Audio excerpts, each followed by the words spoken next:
Bismillah, wassalatu wassalamu ala rasulillah. Rabbi shrah li sadri wa yassir li amri wahlul uqdatan min lisani yafqahu qawli.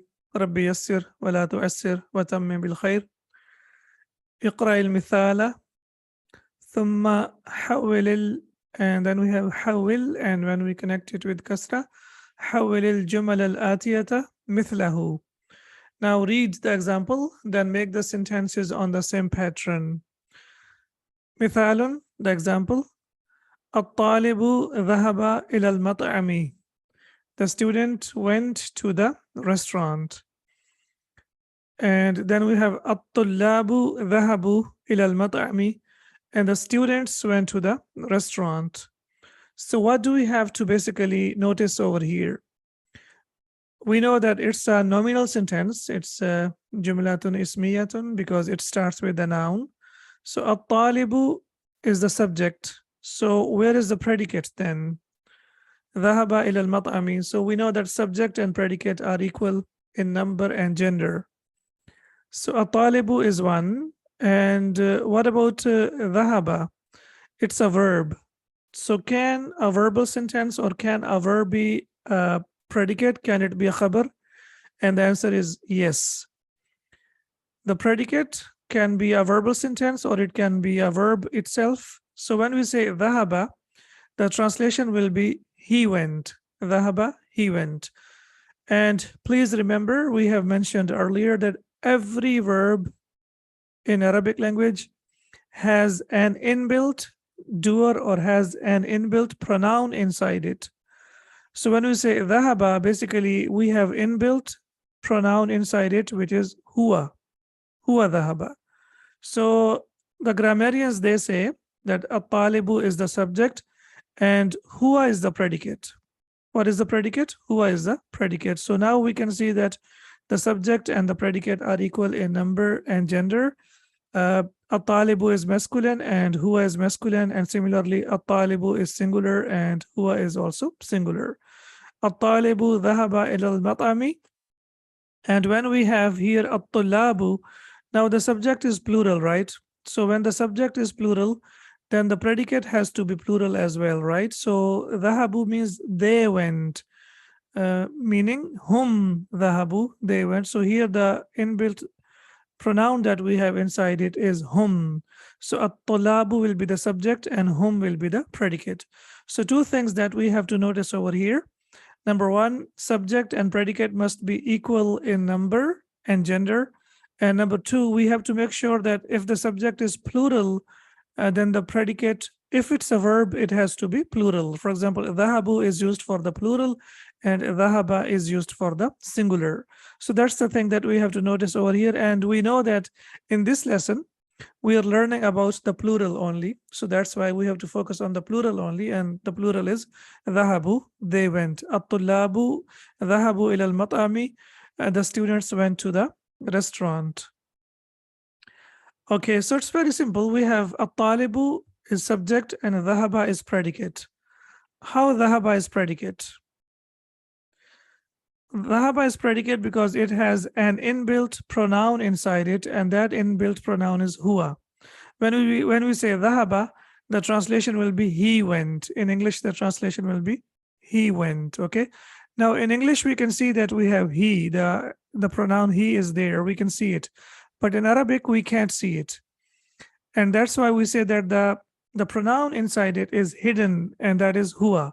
So that's why we will say that at-talibu is the subject and dhahaba is the predicate.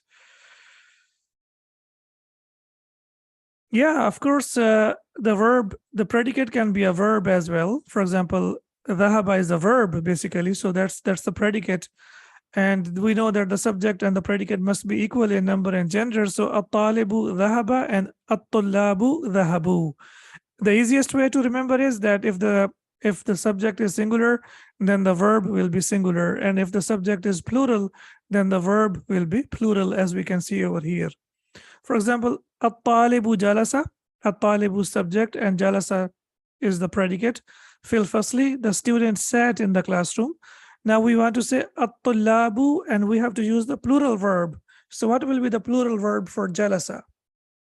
Does anyone remember? Excellent. Jalasu, at-tullabu jalasu fil fasli. The students sat in the classroom. Al-mudarrisu kharaja min al-madrasati. The teacher went out of the school. And now we want to say the teachers went out of the school. So we will say al-mudarrisuna kharaju min al-madrasati. Yes, al-mudarrisuna kharaju min al-madrasati. The teachers went out of the school. So we have to make sure that when we have al-mudarrisu, we use the verb which is singular kharaja. And when we have al-mudarrisu, it will be kharaju. So if the subject is plural, then the verb has to be plural as well. They must be equal, as we can see over here. At-tajiru dhahaba ila suqi. The merchant went to the market, and we want to say the merchants went to the market. So we will say at-tujjaru dhahabu ila suqi. At-tujjaru dhahabu ila suqi. The merchants went to the market. And we have noticed over here that when we say dhahabu, after waw, there is an additional alif. So always, whenever we say dhahabu jalasu kharaju, whenever there is a plural, there will be an additional alif, as we can see over here. And this is for the third person masculine. For the third person masculine, there will always be an extra alif in the end as well. So we can see jalasu, kharaju, and dhahabu. They all have an extra alif. Iqra, waktub, read and write. So it's a very simple exercise. We have to only read and write. The reading part, I will help you, and the writing part, inshallah, you will do it by yourselves. At-tullabu fil fasli. The students are in the classroom. So it's a very simple nominal sentence. At-tullabu is the subject and fil fasli is predicate. Man ha'ula'i al-uladu. So here now we say that ha'ula'i al-uladu. We will say that this is a subject and man is the predicate. Or vice versa, man can be subject as well. So we have man ha'ula'i al-uladu.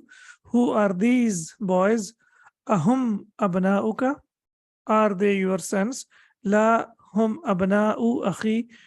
No, they are the sons of my brother. And we can see that abna'u akhi is mubtada'in. Sorry, it is what do we say? Mudaf and mudaf ilayh. Abna'u akhi, the brothers of the sons of my brother. Man ha'ula innasu. Who are these people? And hum hujjajun min Turkiya. Hum hujjajun, they are pilgrims min Turkiya, from Turkey.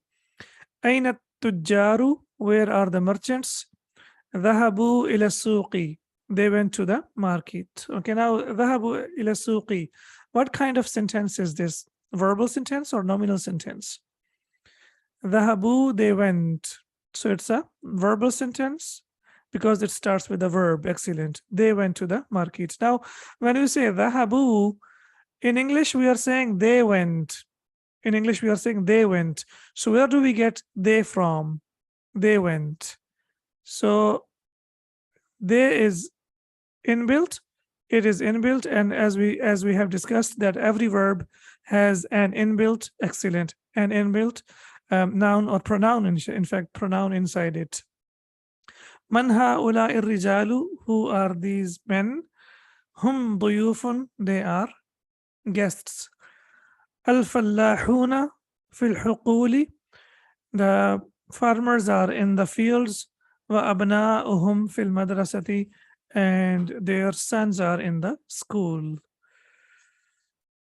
Aina tullabu al-jududu, where are the new students?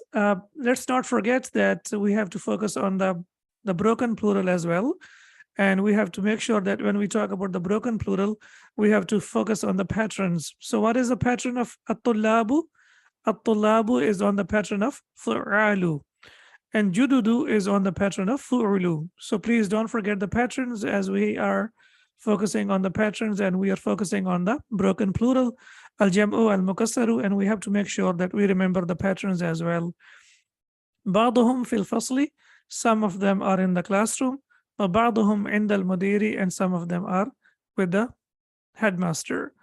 And we have also learned that ba'd is also used as special mudaf. So ba'du is mudaf and hum is mudaf ilayh. And this is subject, and inda al-mudiri is predicate. Similarly, ba'duhum is subject and fil fasli is predicate. A'mami tujjarun kibarun.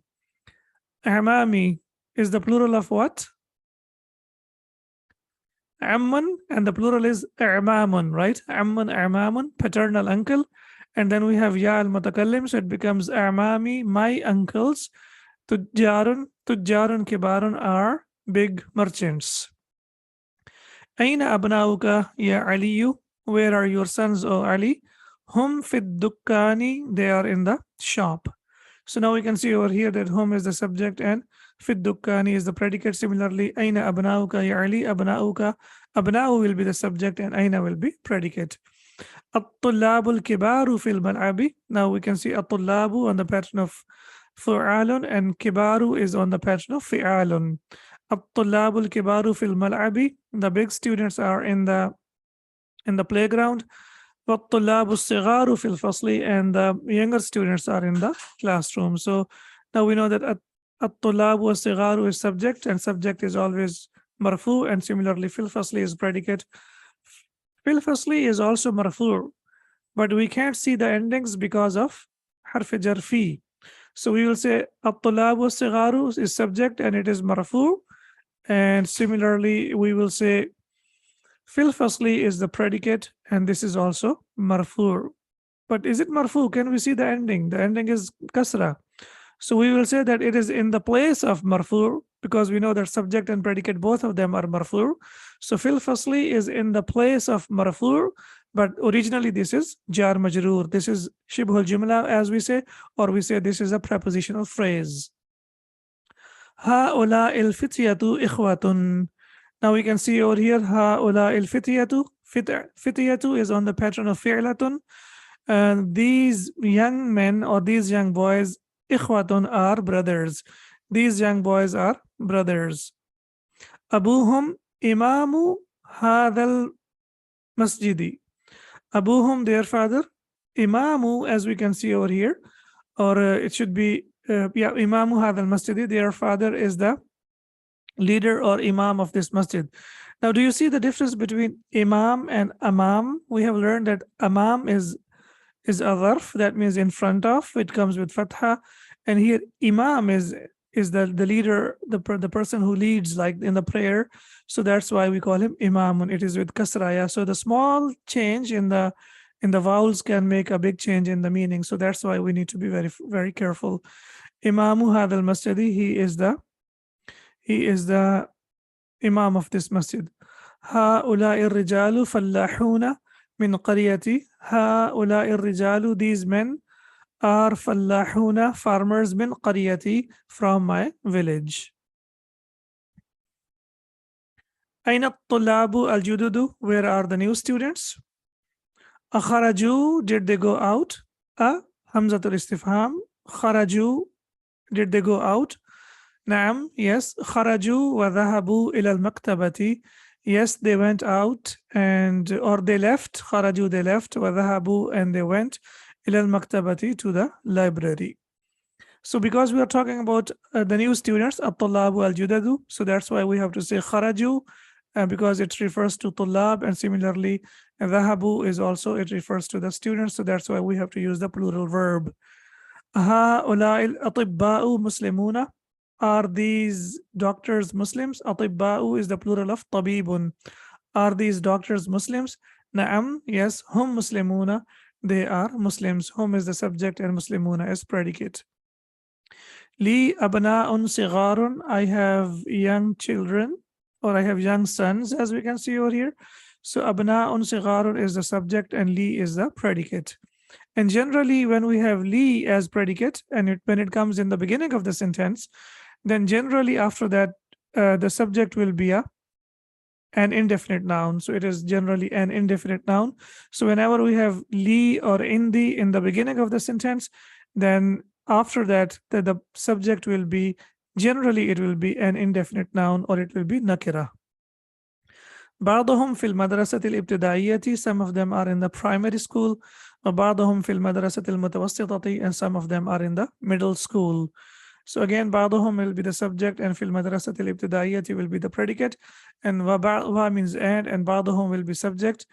في المدرسة المتوسطة, they are in the middle school. So Alhamdulillah, this exercise, it's a very good practice of the broken plural, inshallah. And then, of course, the more we practice, the more our Arabic will improve. Uktub, that means to write. And now we don't know as of now that we should put dhamma or kasra, but inshallah, when we learn the verbs, we will come to know that we have to put dhamma. Uktub jam'al kalimatil atiyati. Jam'a is the mudaf, that's why it is light, it does not have tanween, and al-kalimati al-atiyati is mudaf ilayh, and similarly this is mawsuf and this is sifa. Uktub jam' al-kalimati al-atiyati. Now we have to write the plural of the following nouns. Kabirun, yes, who remembers the plural of kabirun? Kibarun, excellent. Muslimun, Muslimun, Muslimuna. It will come on the pattern of una. Excellent. Muslimuna. Rajulun, and then the plural will be rijalun. Excellent. On the pattern of fi'alun. Ibnun, and the plural will be abna'un. Excellent. On the pattern of af'alun. Abna'un. Daifun. Okay, I will give you a hint. Daifun, the plural is on the pattern of fu'ulun. So daifun will be duyufun. Duyufun. Excellent. Fu'ulun. Fatan, a young man, and or a young boy, and the plural is on the pattern of fi'latun. Fi'latun. So it will be fityatun. Fityatun. Fi'latun. Fityatun. Hajjun, the plural is on the pattern of fu'alun. Please give me the pattern on the plural on the pattern of fu'alun. It will be hujjajun. Akhun, and then the plural is, yes, who remembers? It has two plurals, ikhwatun wa ikhwanun. Excellent, two plurals, ikhwatun wa ikhwanun. Ikhwatun, when we say ikhwatun, that means from 3 to 10. Ikhwatun means from 3 to 10. And if we have more than 10, then we use ikhwanun. More than 10, it will be ikhwanun. And inshallah, when we learn the numbers, then we will learn more about it. But as of now, we need to know that ikhwatun is used for numbers from 3 to 10, and ikhwanun is used for numbers that are more than 10. Then we have saghirun, and the plural is sigharun. Ahsantum, ahsantum. Tawilun, and the plural will be tiwalun. Tawilun, tiwalun. Excellent. Ghaniyun, yes, something special about ghaniyun. It is on the pattern of af'ila'u. Af'ila'u. So it will be aghniya'u. Aghniya'u. And we know that this pattern is mamnu min as-sarf, and that's why it will not accept tanween. Faqirun, it's on the pattern of fu'ala'u. Fu'ala'u. Yes, please give me the pattern of the plural of faqirun. It will be fuqara'u. Fuqara'u. Again, excellent. And we know that this is also mamnu min as-sarf, so this one also does not accept tanween. Excellent. Okay. So now we have the vocab that we have learned from this lesson. And we can see that in the vocab, it's the same thing that we have learned earlier. For example, fatan, young men, and the plural is fityatun. Ismun, asma'un. Tawilun, tiwalun. This is for practice only. Rajulun, rijalun. Talibun, tullabun. So what you need to focus on is on the pattern. For example, this is pattern fi'alun. This is fu'alun. An-nasu means people. Then we have jadidun, and the pattern is jududun. So the pattern is different, fu'ulun. Then we have daifun, and the pattern is duyufun, different pattern, fu'ulun. Hajjun, and the pattern is hujjajun, pilgrims. Okay, so this is also fu'alun. Qaryatun, and the plural is quran. Quran also. So qaryatun, village. And the pattern we haven't learned, so that's why we don't need to worry about that. So it will be Quran, something like this. And when we use al with that, then it becomes al-qura, ahlul qura. So it becomes al-qura. Then tanween will disappear. So this is a special, inshallah, we will learn about it in book number 2. Sadiqun, plural is asdiqa'u, mamnu min as-sarf. Then we have haqlun, and the plural is huqulun, fields. Al-mat'amu, and the plural is mata'imu, on the pattern of mafa'ilu, mata'imu. Zamilun, classmate, and zumala'u, mamnu min as-sarf. And then we have ibnun, and it has also two plurals, abna'un wa banuna. Also banuna is the sound plural, and abna'u is the broken, abna'un is the broken plural. Al-malu wal-banuna zinatul hayatid dunya. So we can see that it has two plurals, banuna. Then we have mujtahidun, hardworking, and mujtahiduna, and shaykhun, and the plural is shuyukhun. Now let's look at some of the examples from the Quran about, we have learned about hum, we have also learned about ha'ula'i, and similarly we have learned about ba'du. Now we can see that some of the examples over here, and we have seen that hum can be used as a subject, and it can also be used as attached pronoun. So when we say hum ashabul mash'amah, so here we will say that hum is subject and ashabu is the predicate, and ashabul mash'amati is mudaf ilayh. And how do we know it's mudaf ilayh? It does not have tanween, it is light, and then mudaf ilayh has kasra. So this is confirmed that this is mudaf ilayh. Hum ashabul mash'amah, they are the people of the left. The left means those people who will be given the book in the left hand. We ask Allah subhanahu wa ta'ala to not to make us among them. So hum ashabul mash'amah, the people who will be given their book in the left hand. Then we have thumma inna alayna hisabahum. Hisabahum. Now we can see here that it is used as, hum is used as what? It is used as mudaf ilayhi, right? So we have noticed and we have discussed earlier that if it comes in the beginning of the subject of the sentence, then it will be a subject if it comes in the beginning of the sentence. And if it comes after a noun, then it will be used as mudaf ilayh. So we can see over here, thumma inna alayna hisabahum. Then indeed upon us, and as we can see that us is hum, so it is used in the place of object, as we can see here in their account. Sirat alladhina an'amta alayhim. We have also seen that hum can also come after the preposition. And do you remember the rule we learned about who? We have seen that who, if it has kasra before it, like be, so it becomes bihi. And similarly, who, if it has ya sakin before it, for example, we have alayhi, so alayhu, so it becomes alayhi. And the same rule will apply over here with hum. When there is ya sakin before it, it will change into kasra, alayhim. So it was originally alayhum. And because of there is ya sakin before it, it has changed into kasra, so it has become alayhim. Sirat alladhina an'amta alayhim, the path of those whom you have blessed. And similarly, we have alladhi at'amahum min ju'. Now we can see here that at'ama is the verb, and here it is used after the verb. So what I needed to tell you, that when it comes in the beginning of the sentence, it will be, or the verse of the Quran, it will be subject. And when it comes after a noun, it will be mudaf ilayh. When it comes after the preposition, it will be majroor. And when it comes after the verb, it will be the object of the verb. Alladhi at'amahum min ju'. And you might be thinking here that how do we know if it's a verb? So inshallah, as of now, from the translation, we can see who fed them against hunger. That's because of ya sakin. Please remember that whenever who and whom, whenever they have kasra right before them, that's number one. And number two, when they have ya sakin before them, then they will accept kasra, as we can see over here. So alayhim, because we have ya sakin, that's why it has changed into kasra.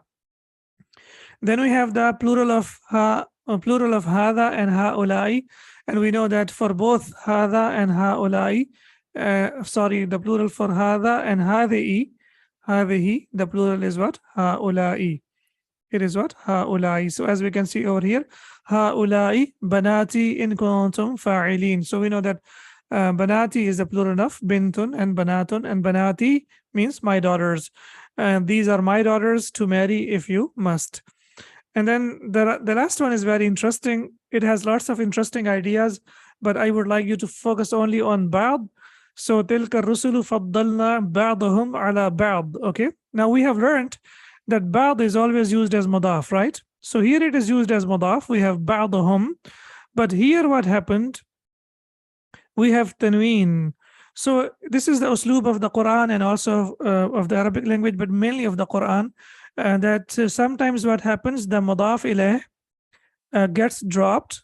It was basically ala ba'dihim. So what happens? Sometimes the mudaf ilayh gets dropped, and then a compensatory kasra is placed. So what happened? Him has been dropped, and additional kasra has been placed over there, so it has become ala ba'din. And the reason why I have to mention this, because we have learned already that ba'd is always used as mudaf. So whenever you are reciting the Quran, you might come across this verse of the Quran and you might be thinking like, where is mudaf ilayh? So this is also inshallah about the Arabic language. We will learn that sometimes the ending gets dropped, like we have seen in ya al mutakallim lakum dinukum waliya dini.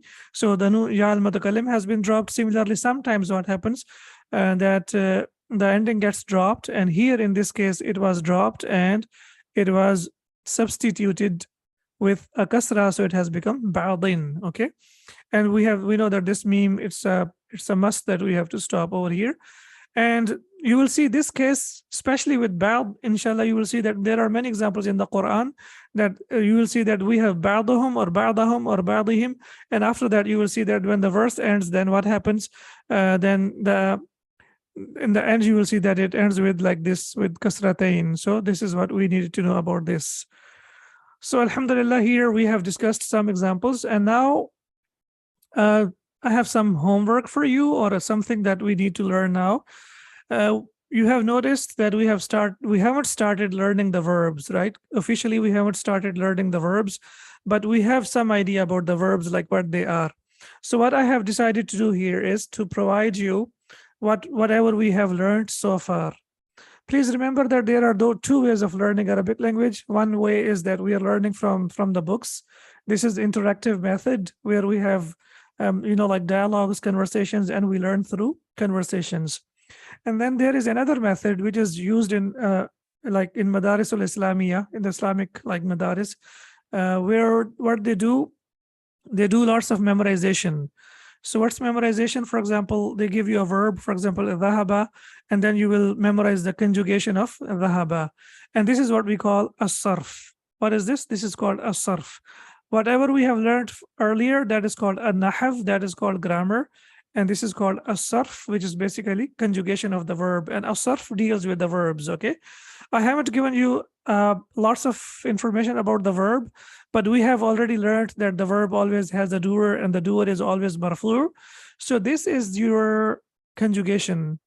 And if you can memorize conjugation of one verb, there are around, I don't want to scare you, but we need to know around 1,000 verbs being used in the Quran. So inshallah, if you can memorize the conjugation of dhahaba for the past tense, then you will be able to do the conjugation of all 1,000 verbs, roughly 1,000 verbs. That can be more or less. Inshallah, you can memorize, you can do the conjugation of all of them. So the only thing we need to know as of now, that in Arabic, the verb starts with the past tense. The verb starts with the past tense. So when you open the dictionary, you will always see that if you are looking for the word, so you will find like this, dhahaba yadhhabu. You will find like this. So in Arabic, the verb always starts with the past tense. That's number one, dhahaba.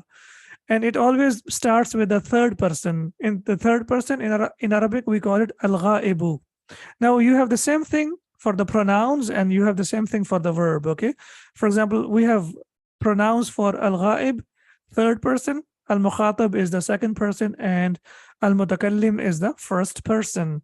So we have learned already dhahaba means he went, and the plural is dhahabu. The dual we haven't learned yet, okay?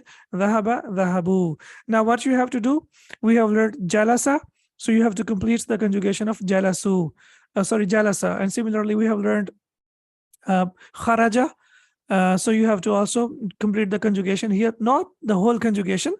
You have to complete whatever we have learned over here. So we have learned dhahaba and dhahabu. Similarly, we have learned dhahabat, she went, and inshallah, the next part of the lesson, we will learn the plural of dhahabat. And dhahabta, we have learned that means you went, and dhahabti, we have also learned that means you went. Dhahabta is for the masculine, and dhahabti is for the feminine. And we have also learned dhahabtu, we went, and it is used, I went.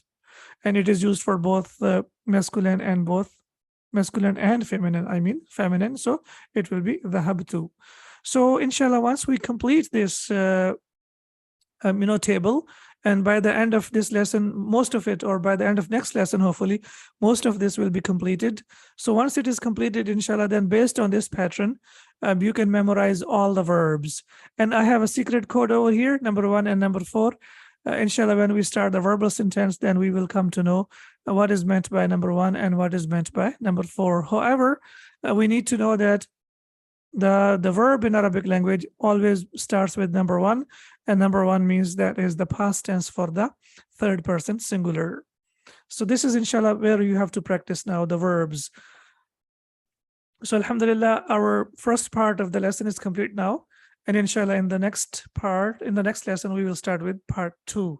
سبحانك اللهم وبحمدك أشهد أن لا إله إلا أنت أستغفرك وأتوب إليك. السلام عليكم ورحمة الله وبركاته.